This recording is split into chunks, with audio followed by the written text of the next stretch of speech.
number 3.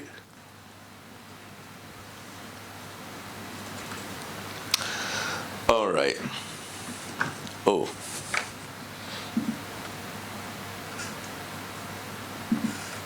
Okay. Yes. Okay. Now, okay, what I'm gonna show you now, and I'm gonna do also a bit of mathematics with you, with the students actually, and the students, please don't hate me for that, but I think it could be a very nice exercise. Anyhow, the mathematics is not really done by me or you, it's made by Maple later on, so don't complain too much. Okay, so we have this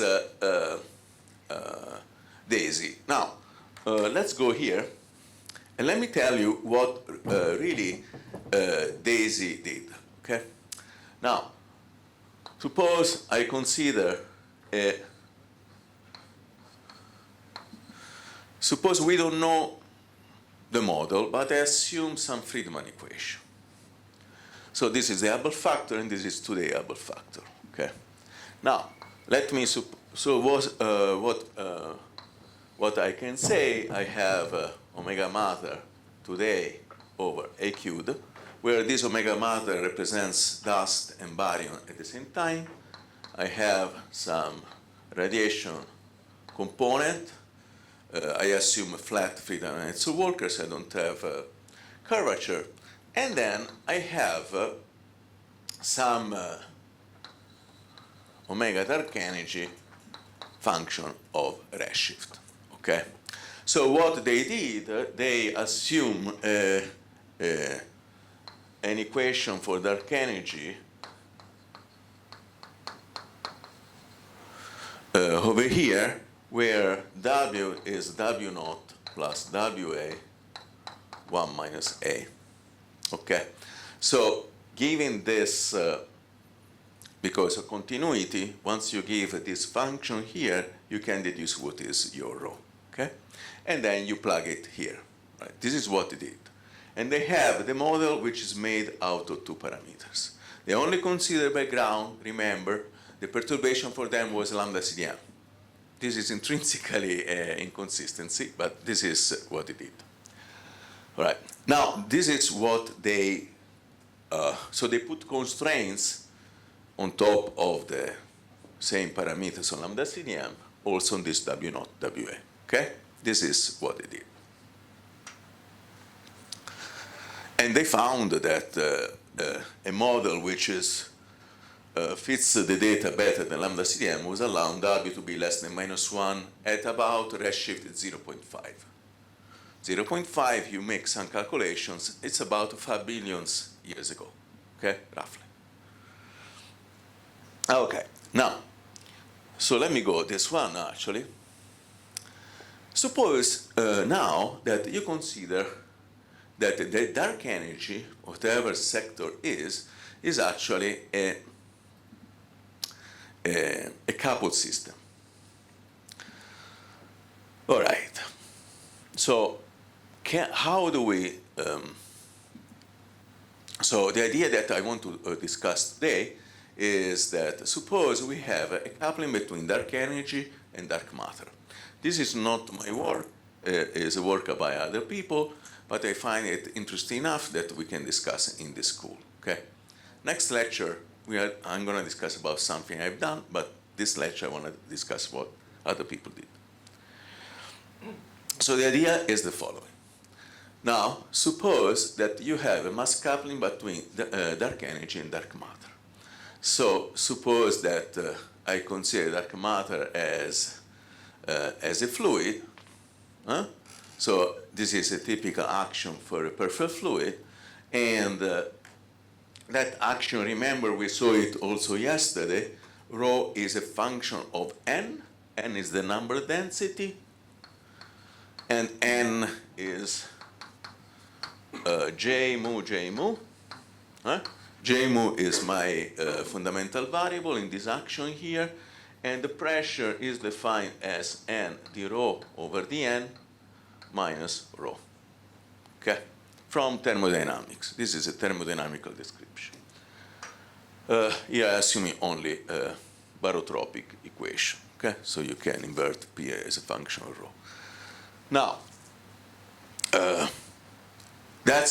now what happens? Usually, when we study thermodynamics, we usually put an equation of state. An equation of state for dust is simply the mass of your particles times the number density, right? This is simple, right? So then if number density, we'll see, goes like 1 over cubed, you get the rho is proportional to the inverse cube of A. Now the crucial point is, right, so notice this is at the level of the Lagrangian. Now I'm going to change the equation of state as rho function m function of phi times n. Okay? Can I do that? Well, this corresponds to a coupling between dark matter and dark energy. All right. Okay, we saw that yesterday this J mu was actually an equation that gives me conservation number density, right? So remember yesterday we saw that we can define for velocity by introducing nu, and then the equation motion for L will give you d mu and u mu equal to 0, which eventually this one tells you that n is proportional to inverse cubed of A. Okay, that part, this part here, is not modified by the scalar field. The only thing that modifies the scalar field is m times rho. Okay. All right. The scalar field here is quintessence, as you see. So one of the simplest options. But here, for the moment, I will not tell you what is the potential. Okay.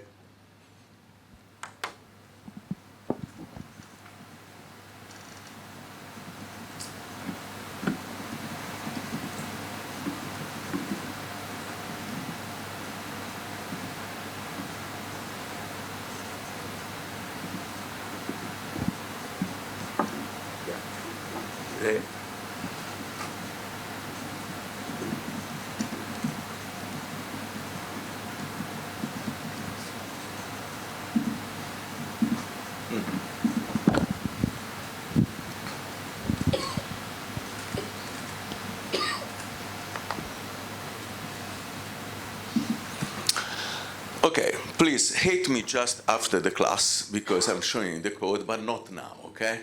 Now, as you can see here, this is a maple code. Maple code here, all right. So unfortunately, my mouse is gonna be this, okay? You have to, wow, okay, it's not the greatest mouse I may think of, but okay. The point I want to show you, this one, by the way, this code, you have it, okay? Somewhere in the zip file that I gave to Bo, you know, there are two actually files. One for standard quintessence, which I think is simple enough, you can go by yourself. This is instead exactly for this model here. Now, essentially what I do, I use some package, forget about it, but what I do, I introduce a metric with perturbation. N is the lapse. I feel I don't say what is that t is cosmic time. So far, t can be any time. If you choose n of t to be the scale factor, t becomes a conformal time, for instance. Chi is the gradient of G0i component, and then we have this extra scalar E and zeta. Notice that here I assume the perturbation to be moving only in the x direction, because assume that perturbation linearly decouple from each other. Okay, it's a simplification which don't lose generality. Okay, then I have my scalar field. I put phi time plus a perturbation. I have my chi dark matter. So in that, okay, the dark matter action has J mu and then d mu, and here I call it chi. So chi is a scalar which sets the constraints on J mu, okay? Before in this slide, I call it L. I'm sorry for this change of notation. So that's the chi for the dark matter, and then I had to introduce the vector field for my dark matter. Okay, this is the vector field for the dark matter. So I have the t component. Dt means that I'm writing here J mu d mu. So I will have J naught d over dt plus ji d over dxi, and I write J naught as a J naught time plus some delta J divided by n, okay? And a function of time. It's just a convention to use I split between background and perturbation. Okay, I find my Christoffel symbol, I lower down this J, and I find my scalar n, the number density, by evaluating this object, okay? So what I'm doing, I'm simply reconstructing in this formalism, whatever Maple uses, the same action, okay? Nothing more than that, with all variables split into background plus perturbations. Okay, then I introduce the scalar field kinetic term here, in this line here, d phi, up, contracting indices with -1/2. I introduce the Ricci scalar,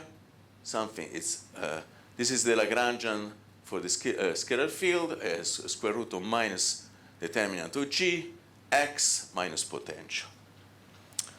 Okay, this is rather okay.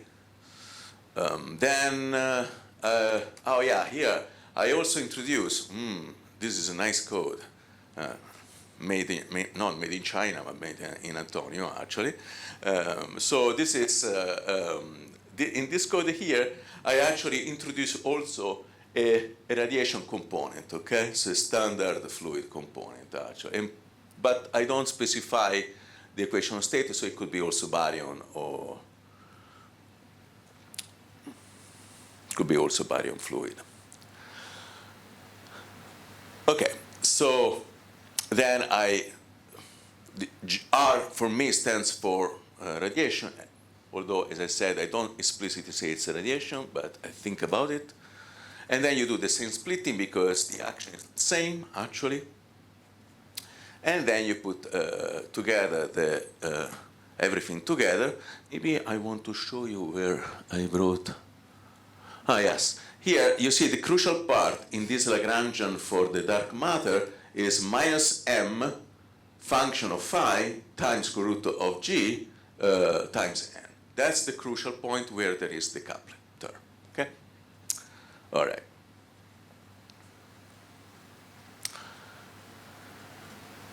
Instead, the other one would have the radiation, which is not coupled with the scalar field, as just a function of rho.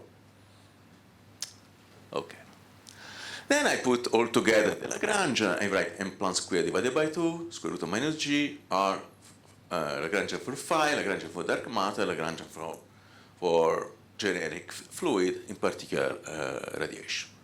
I assume something, and then I find my equation of motion for the background. We are getting close to the most important point of the model, okay? I wrote down the Friedmann equation. So that, if you want, it's when the equations that you find after you take a variation with respect to the lapse, okay? And you get this equation here. Now, n is the lapse, so you may recognize this one as 3 mass Planck square times Hubble square, right? Should I also make questions like Sasha before? Okay. Physicists are not so scared, actually. Right? Okay, then I think it's okay. But as you notice here, okay, you notice this is 3 mass Planck square h squared that you would expect from okay, let's write it like this. It also helps me to show you what I want to say. So there, I write this, and you notice H is dA over dt n 1 over a, because this is your proper time, right? So that h square, you will have a dot square over a square, and in maple, a dot is dA over dt, okay? Just to give you some info. And then you have, this is, you notice this is negative 1/2 phi dot square divided by n square. We will have negative v, and then we will have a negative rho for radiation or any other fluid, negative m j naught. Okay? That's the, of course, this equation must be set equal to 0. It's not n there. What's that? The definition of H dA by dt. N, you need n. You need the lapse. Just add n. You just add n. What do you mean? Because that's H already.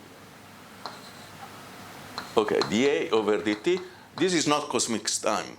To make it proper time, you get n. The lapse is not equal to 1. If lapse is equal to 1, yes, it's the standard. If this would be conformal time, then n is equal to a. Yes, when you don't specify the lapse, this is the general. Okay, then the second Friedmann equation is written like this. Again, you can see here there is a term which is corresponds to acceleration. And of course, we have the equation of motion for the scalar, which now is coupled with the dark matter. We have the equation of motion for chi, which sets conservation, and the equation of motion for J naught, which sets a link between chi and m. The same thing for the scalar fluid. The conservation of this equation, maybe this way better. The conservation of this equation here can be solved exactly to give you this. And again, this is nothing but conservation of the number of particles from the fluid, all right? Therefore, when you see m J naught now is inverse proportional to A, you can replace this one. Remember, this is m of phi divided by A cubed, okay? And this is what we would like. This is rho of the dark matter, except that m is a function of phi. So what is clearly coming is that this object does not go like inverse a cubed, because there is m of phi, and phi is a function of time. All right? Okay? Okay.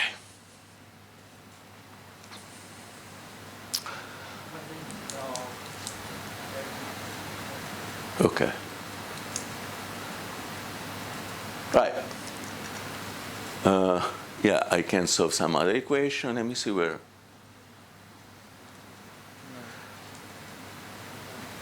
So these are standard equations, Friedmann equation with this extra coupling with the scalar field. And, all right, let's go here. Let's go to this point here.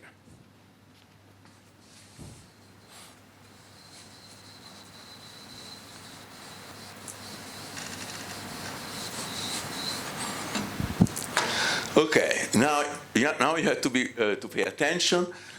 So I wrote that Friedmann equation. As you see now, I up to a minus sign, I rewrote it as 3 mass Planck square, h square, plus 1/2 phi dot square over n square, plus potential, plus rho of radiation, plus m of phi, times n tot, which is a constant, over a cubed. Okay? Now, if you consider this one and this one, so what can we do? These differ from one thing. There is a component that goes like inverse a cubed, but the numerator is not constant. Okay? But we want to do the same kind of fit that Daisy did. So let's do the following. Let me add a constant, and let me remove the same constant. Now, what did I do? I added 0, because this and this add up to 0, right? Nothing special. I add in 0, actually. But now, this quantity is purely constant. And now, this one has direct link with what people plot. So you see, when cosmologists in Daisy collaboration, for them, dark matter is anything which is constant divided by a cubed. That's it. So I want to do the same thing, actually. So I remove this object here, and I call this thing this. And whatever is left, I call it omega dark energy. So, which means this plus this together, dark energy. Does it make sense? It's a choice, but it's, yeah. Yeah. Okay. So this is the equation of motion Daisy fits. I want to reproduce their equations of motion, their Friedman equation. So what I added and removed is a constant divided by a cubed. This is a constant. Any constant. Also, this is any constant, by the way, which must be then fit with the data. Okay, I have this any constant divided by a cubed, and I say that this corresponds to this. Not equal because I have 3 mass Planck square, but corresponds to. Okay? If you divide it by mass Planck square and h naught square, you will get what is your omega m. Okay. And what is left must be corresponding to this, because radiation is this one. Okay? So I am doing one-to-one correspondence in the Friedman equation. So you add also, and you subtract also the same thing. Yes. So, I mean, I know that you define the dark energy with this cutoff, and also the dark vector with the cutoff. But why do you call it cutoff? Because you have n star, so some sort of crossover something. Yeah. Okay, maybe, yeah, something, yeah. So that is going to change the dynamics of it. Well, Friedman equation has not changed. I just added 0. It's just how I interpret things. The Friedman equation is exactly the same. So in particular, solution for H is the same. And but what I say now, yeah, I have now something constant divided by a cube, and this is, I make one-to-one correspondence to the whatever people call dust, and then I do one-to-one correspondence between whatever is left, which is not the radiation, with omega dark energy. So the dark energy part is reduced by Exactly. Effectively, yes.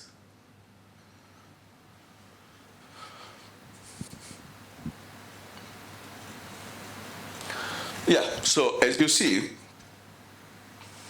I'm going to use the choke as pointer. As you can see here, I have my rho dark energy defined as, the contribution from the scalar plus this m phi minus m1. M1 would be what I call here m star, okay? A constant. So as Burin said, essentially I am reducing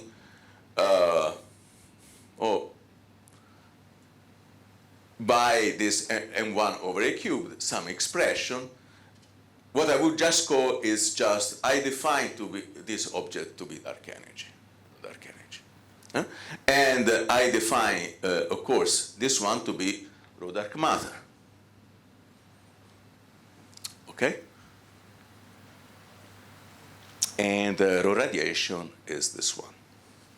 So finally, I get this Friedman equation, very simple, which is exactly what I would expect from something like Daisy, a dark matter component, in which case like 1 over E cubed, and then H square, rho radiation, and rho dark energy. Nothing very deep, but will have consequences. Now, I go into the second Einstein equation to understand what is the pressure of dark energy. Okay?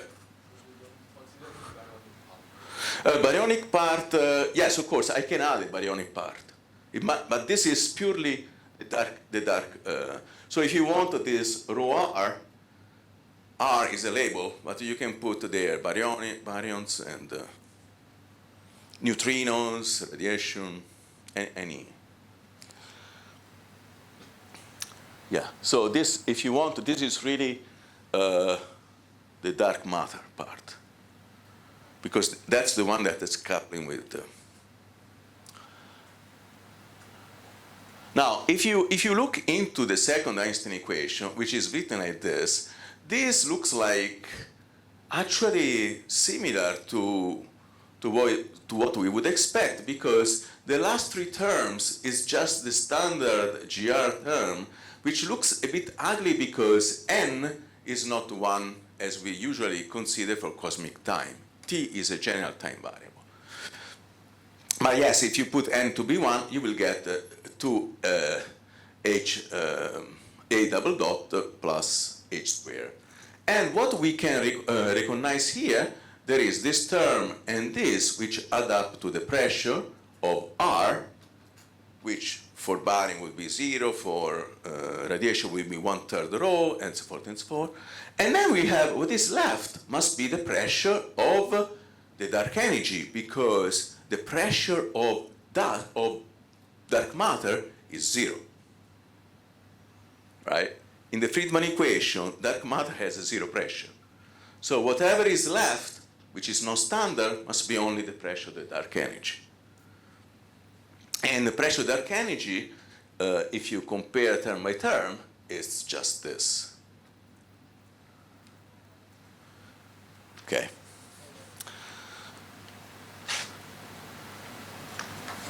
So very well. This gives you blah blah blah blah. Yes. So let me then define what is W or dark energy.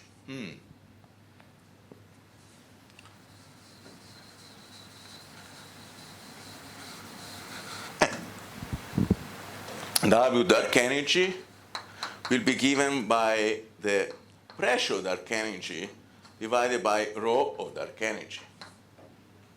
And the pressure of dark energy is just phi dot squared divided by 2n minus V divided by phi dot squared divided by 2n plus V plus this n m of phi minus m1 over a cubed. Okay? All right. By the way, so yes, so this object actually satisfies continuity equation because of Bianchi identities. Of course, after you replace the equation motion for the scalar. Okay?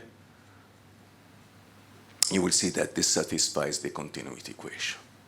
But what I want to understand now, let's consider this quantity in the regime where phi dot square, the kinetic term, is subdominant with respect to the potential term.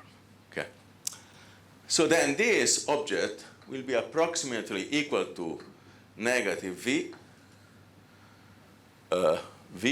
plus n m phi minus m1 over a cubed. And now you see, when m phi is equal to m and 1, this will go minus 1, approximately because I am, neglecting the kinetic term. But you see, when m phi is less then M1, this will be negative. So this will go less than -1. Okay?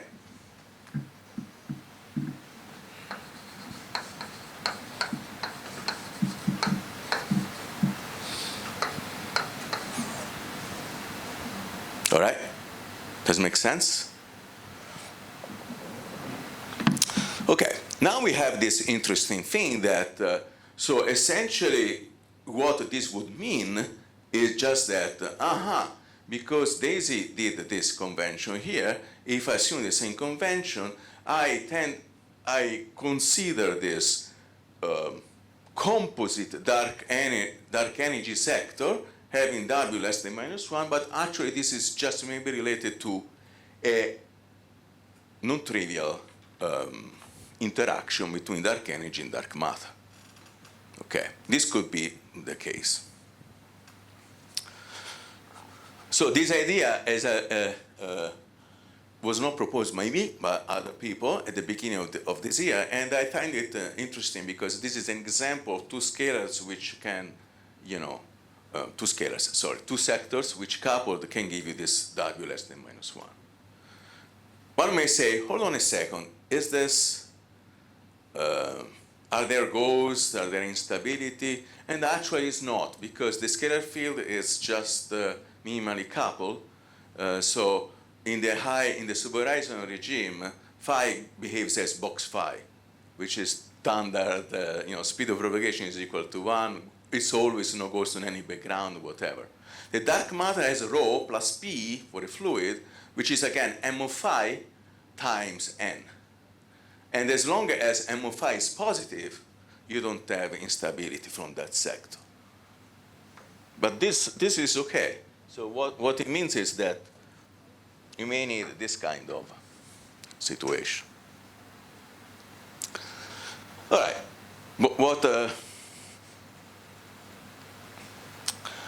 Right.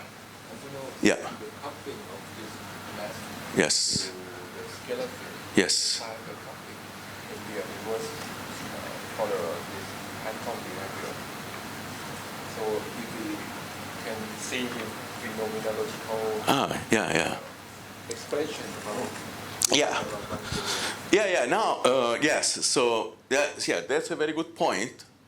At this level, we are left with the Lagrangian is not fully determined because I have still two free functions to choose m of phi and v of phi.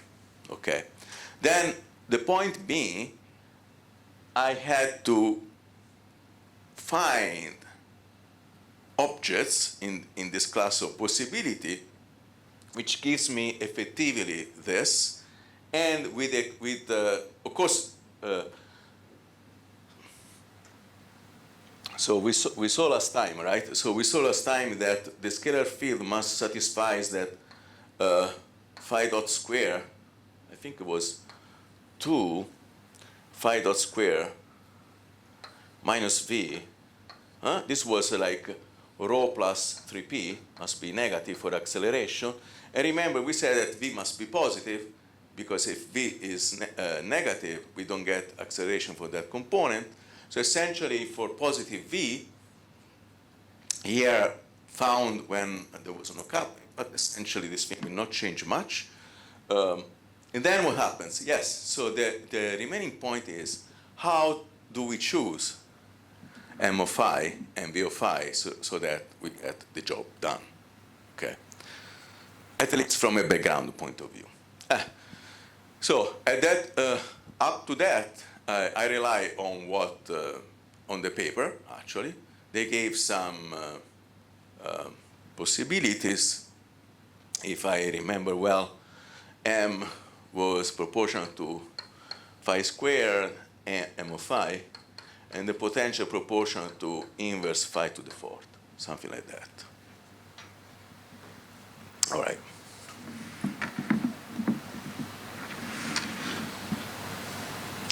So here I did quite a lot of calculations, and honestly it would be, how much time am I left with? 7 hours? I forgot. 15 minutes only. Okay. A bit less than what expected. Okay. 20. You have to register your lecture again from 7 to midnight tonight. until the after midnight because it's election. Okay. All right. So okay. So what I did here, okay. I think this one. Okay. Let me try to summarize this one because in the next lecture I want to do something else actually. Let me try to finish this one. In this application here, you will find that how to implement this model at the level of a Boltzmann solver. Okay? So in this code, you will find the equations of motion that people use in Boltzmann solver. And of course, Boltzmann solver doesn't have this equation. So you have to change the Boltzmann solver. But how, this is the code is telling you here. What is a bit non-trivial to see is, okay, usually what we do is from the Lagrangian level. So,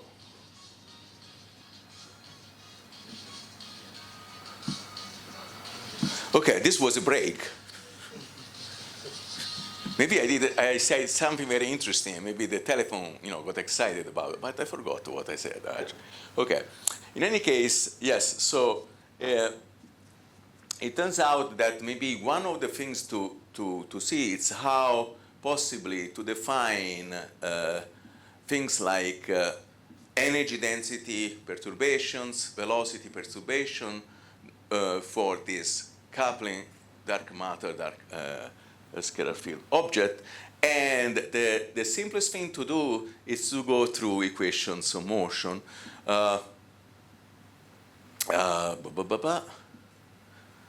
Yeah, let me try to find it. If you don't understand the code, it's not your fault. It's my fault that I didn't put almost any comment. But feel free to to contact me in case. Okay. All right. So in any so the crucial point here, if I find it, maybe. Yeah, maybe this one. Yeah, this one. Yeah. Yeah. Okay.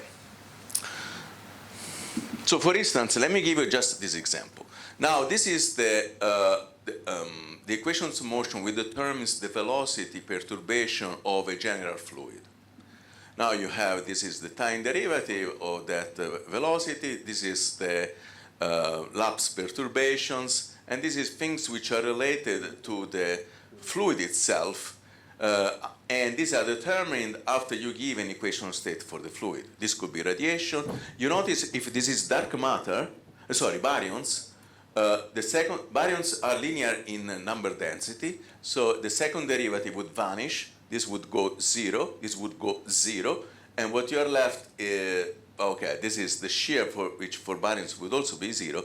You get something extremely simple like this, and the trick is that you can do the same. You can define object so that your equation of motion for the dark matter look as close as this one, and again you can do one-to-one correspondence between fields. Okay, that's the trick to how to define velocity.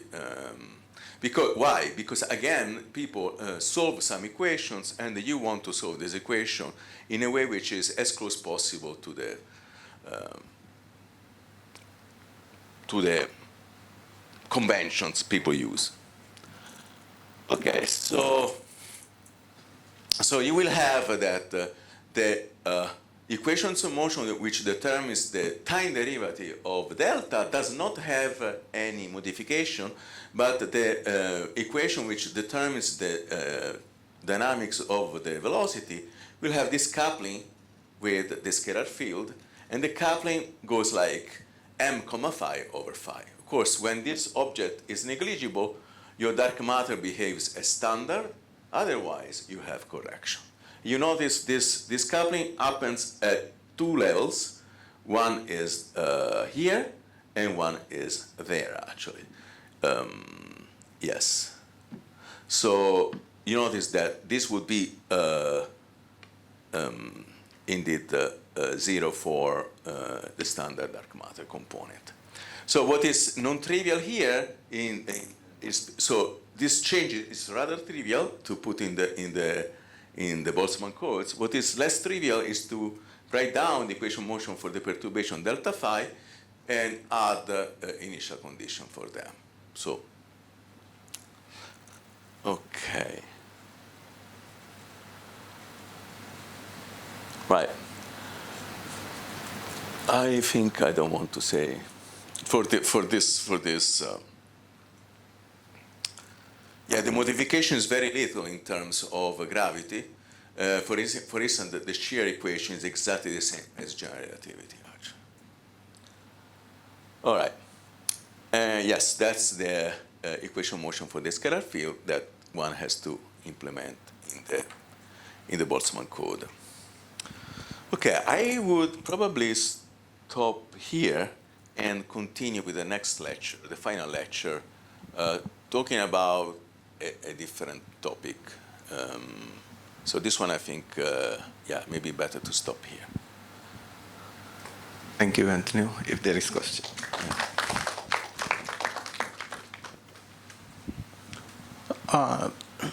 Okay, as far as I remember, the perfect fluid Lagrangian does not have a unique form. There are different prescriptions from different people. True. Why do you choose this particular one? And if you had chosen a different one, for example, just P, would it work? Yes. Okay. That's a good. Okay. Yes. This is true in general for perfect fluid actions, actually. So what is important is that okay, for perfect fluid action, as long as you have two requirements. Number one, you reproduce all the degrees of freedom you would expect for a perfect fluid, which means you have for velocity, and for velocity as scalar and vector perturbations. Okay? And after that, you need to require that your T mu nu, coming when you take a variation with respect to the metric, is the standard perfect fluid Lagrangian. Continuity equation. So if you have two Lagrangian, which makes the job, yes. And you find actually that there are non-unique ways. Of course, I'm talking about perfect fluid Lagrangians. I think Sasha studied also beyond perfect fluid with scalars, right? So it's possible to even go beyond this perfect fluid kind of limitation, actually. But I think in this concept, I think it's probably enough for what I wanted to say here. Now, how you want to change? This is a bit non-trivial. So the coupling with the dark, and this is maybe, thank you for this question because, okay, I should have done before. The coupling, how do I couple dark matter with dark energy? Now this thing is, you can do it at several possibilities are here. That is one of the reasons for asking that question. Yeah. Now, the reason I wanted to do this is because I really wanted to have something as close as possible to 1 over a cubed. So then I could do this, but this is not, again, this was a choice. You could pick up, in principle, you could pick up different possibilities, and each possibility will be different from the other.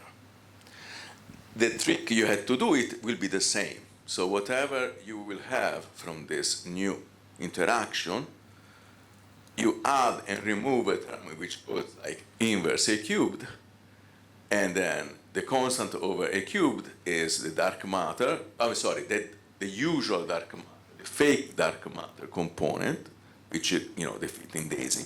What is left is your dark energy. That's the whole thing you needed. This is probably one of the simplest coupling you may put, because this action here still allows for number conservation. So again, if you use a different fluid Lagrangian, you have to say do I want to keep number conservation or not? And that depends. That will change things. Another possibility is, for example, that you couple, for instance, U mu, which J mu, with D mu phi, for instance. This one I didn't do it here. No, At least not at the level of derivative. no, not derivative coupling. Right? Yeah. So yes, there are possibilities there, and each one will have a different phenomenology, and it could be interesting. Yes. So this is just an example between two sectors which you interact. Probably one of the, to be honest, I think this is probably, if not the easiest, one of the easiest ways to couple them.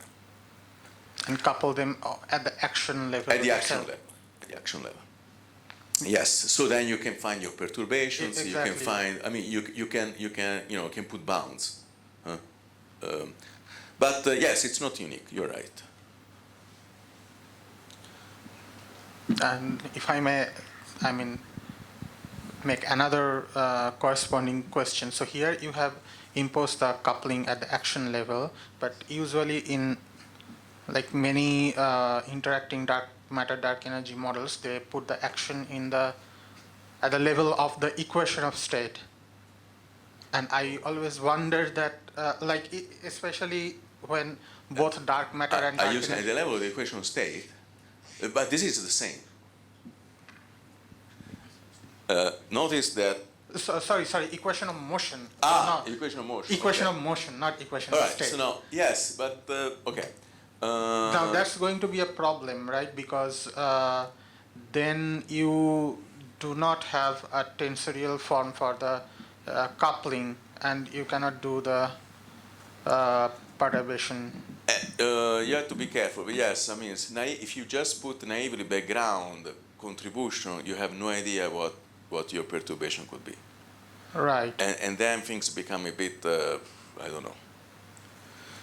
So indeed, I wanted to give you an example which you do at the level of Action, so which is a then- better way Then to you do know it. everything. Yeah.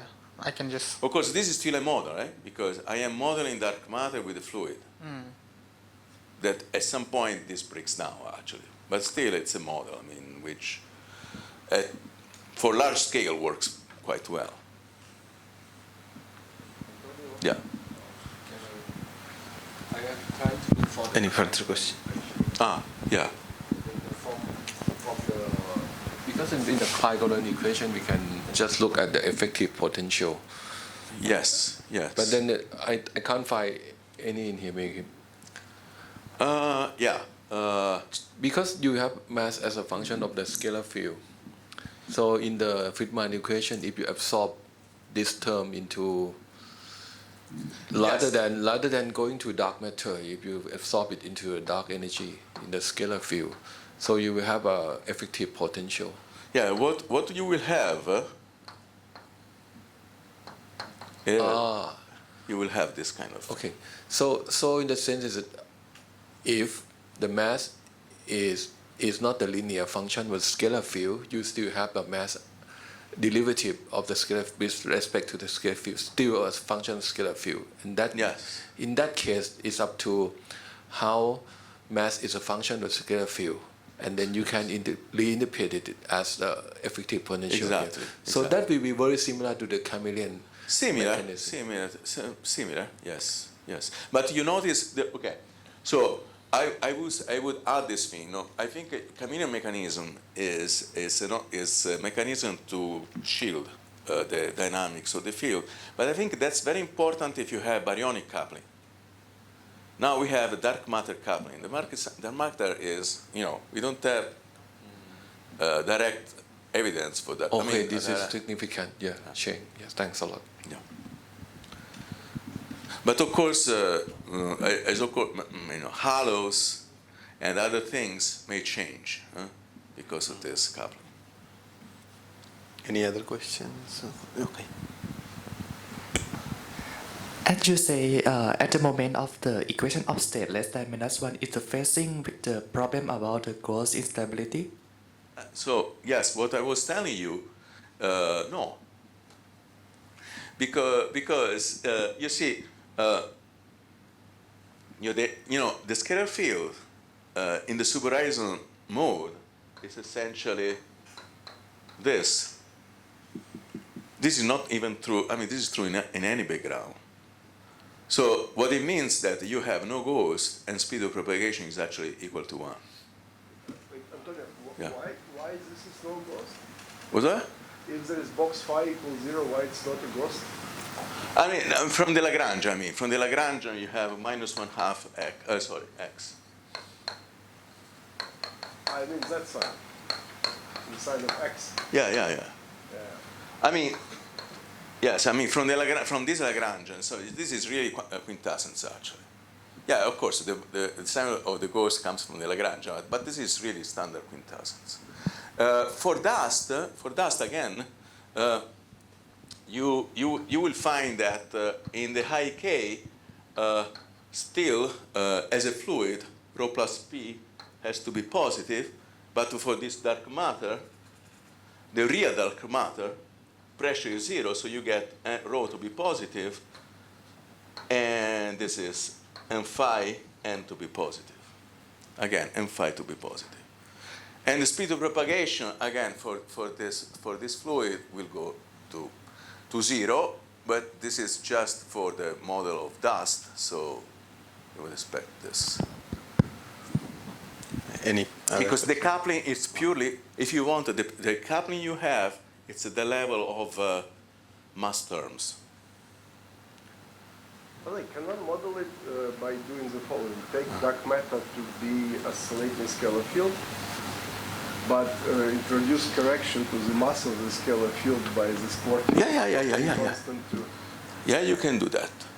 dark energy. Something like, I think you're kind of axionic dark matter. Yeah, you can do that. This would be more on the particle physics side, actually. So that would be interesting. But nobody has done it because there was this paper by I don't know. Justin Curry, Mark Prodan, and somebody else. Okay, I don't know about that. They Actually. discuss this in similar stuff. Okay, I believe they had dinner talk, I don't remember. okay. But it looks possible, actually.